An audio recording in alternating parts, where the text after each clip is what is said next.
Ng umaga sa inyo mga kabukid. Kamusta ang lahat? Ngayon, babalik tayo ngayon sa ating trabaho mga kabukid. Kumusta sa lahat ng followers ko, Star Cinder? Tayo mga kabukid, samahan niyo ako. Pupunta tayo ng ilog, gagawa tayo ng trap. Ito yung gagamitin natin. Uli sana tayo ng tawag sa amin na wild duck. Doon sa Bisaya, Gamaw. Mga kabukid, samahan niyo ako. Pupunta tayo doon. Mamaya.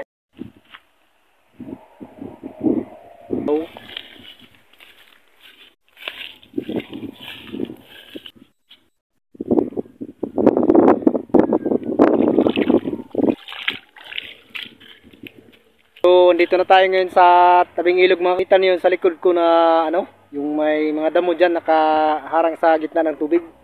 Yan yung paglalagyan natin mga kabukid ng trap, wild duck. Yung gagamitin natin mga kabukid, oh. Yan, itong pantali dyan, yung paa mo. Ito yung ginagawa namin trap dito. Yun, ganito mga kabukid, oh. Ito lang kasimple mga kabukid. May itong damo yung tatalian natin. Islang. Tapos tatali lang natin to, ganito. Kadali lang ito mga bukid para dadaan dito.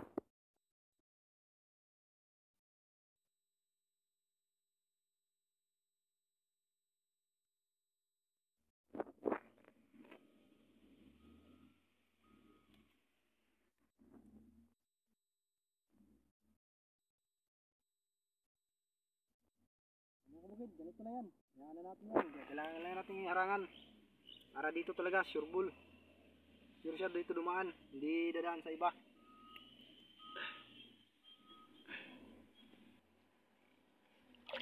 Kasi marami ditong wild duck mga kabukid tuwing umaga. Kaya lang minsan hindi wild duck yung mahuli natin, yung makahuli tayo ng ibang ibon. Pag mauna silang dumaan.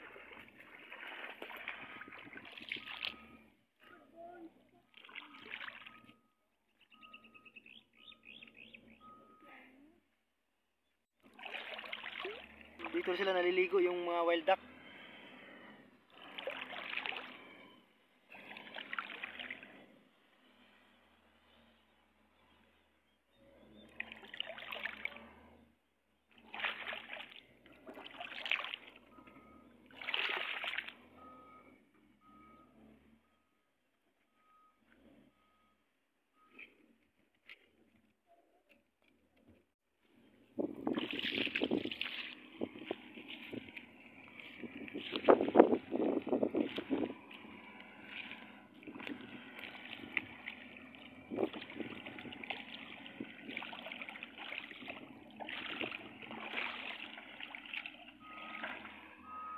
So mga kabukid, tapos na natin ikabit yung trap ng wild duck.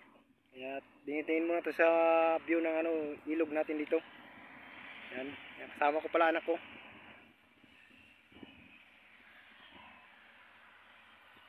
Saka hindi pa dumaan dito yung wild duck kasi nandito pa tayo, tsaka maingay pa yun. Mayroong nagtatrabaho dyan. May tinatawag na bulldozer, tsaka dump truck. Naghahakot ng lupa. Talagang napakainit mga kabukid. Pero tiyaga lang tayo. Baka sakali tayo makahuli tayo ng ibon. Maraming salamat pala sa lahat ng Star Cinder ko, sa lahat ng followers, lahat ng ka-5nin ko dyan sa airport. Kumusta kayo mga buddy? Sana ay ayos lang yung trabaho natin dyan ngayon. Kagaling lang natin ng trabaho. Punta tayo agad dito. Tayo dito ng ibon na wild duck. Kung sakaling kahuli tayo, papasalamat tayo. Kung hindi naman ay huwag na natin pilitin. Ang importante, sinubukan natin. Babalikan natin tong trap na to, yung sa likod. Yan. Balikan natin yan para umaya, baka makasakaling may huli na tayo. Gandang tanghali sa inyo lahat. Kumusta ulit? Ito tayo mga kabukid, bumalik tayo sa ilog. Silipin na natin yung trap natin. May huli na ba yun? Ilang oras na rin yung mga kabukid nakalipas. Kaya tingnan natin. Samahan nyo ako mga kabukid. Malay natin, baka may mahuli tayong ibon. Yung tinatawag natin wild duck. Sana wild duck, yung hindi yung ibang ibon.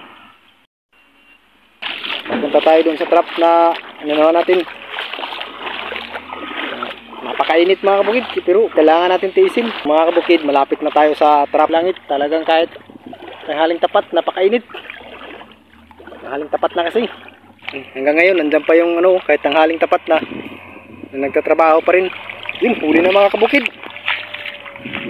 isa tayong nakikitang huli. Ito yung tinatawag mga kabukid na talabong. Ito yung ibon na pag malapit na yung tagulan, saka sila magpuntahan sa mga palay. Ito mga kabukid, yung trap natin. Tingnan natin sa iba. Uy, sa mga kabukid, ayan, dalawa. Kaso, ang klase naman itong ibon na ito mga, yung tinatawag na lapay sa amin. Yan o, talagang napakatapang nito mga kabukid. Ibon na yan mga kabukid, tapang. Nanunuka po yan mga kabukid. Kailangan mag-ingat tayo sa mata natin. So, mga kabukid, tatanggalin natin ito maya maya. So, tingnan muna natin itong isang ibon na ito, yung malaki, yung puti. Yan, ang laki mga kabukid oh. Ang haba ng pakpak.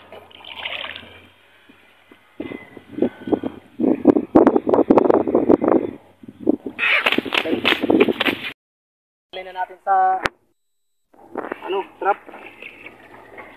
o bitag mga kabukid. Di naman ito na mga kabukid, nabubuhay. Papakawalan din natin ito mga kabukid. Pakawalan ko ito kasi hindi ito yung wild duck, yung tinatawag na wild duck gamaw.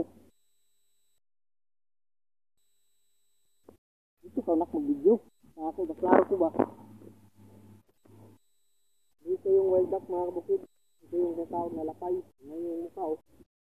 Yan. Mag-ingat sa ating mag-ingat tayo sa mata natin dahil nanunuka ito ng mata. Ayaw na matanggal.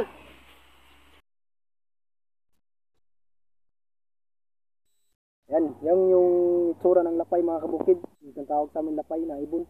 Maraming kulay ito mga kabukid. Merong medyo pula. Meron din namang yung brown, yung kulay. Balaybo niya. Sa mga kabukid, samahan niyo ako mga kabukid. Tatanggalin natin yung isa, yung puti. Pareho matatapang.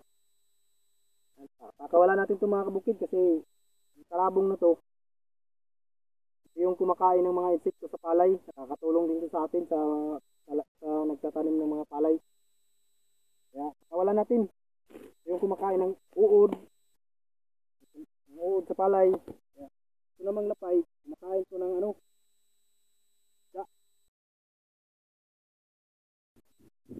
nagat ko na mga kabukid kasi bumao na yung tali na mga kabukid sa paa niya. Napakatalas yung mga tsura nila mga kabukid. Yan, natin pakawalan. Pakawala itong malaki kasi ito talaga yung napakatapang. Sa mga kapilala nito mga kabukid, talaga iba hindi ito talaga pinakakialaman. Kadalasan to nasa palay. Ngayon kasi tag-init, nasa gilid ng sapa o ilog. Yung mga kabukid, tingnan natin. Pakawalan natin dun.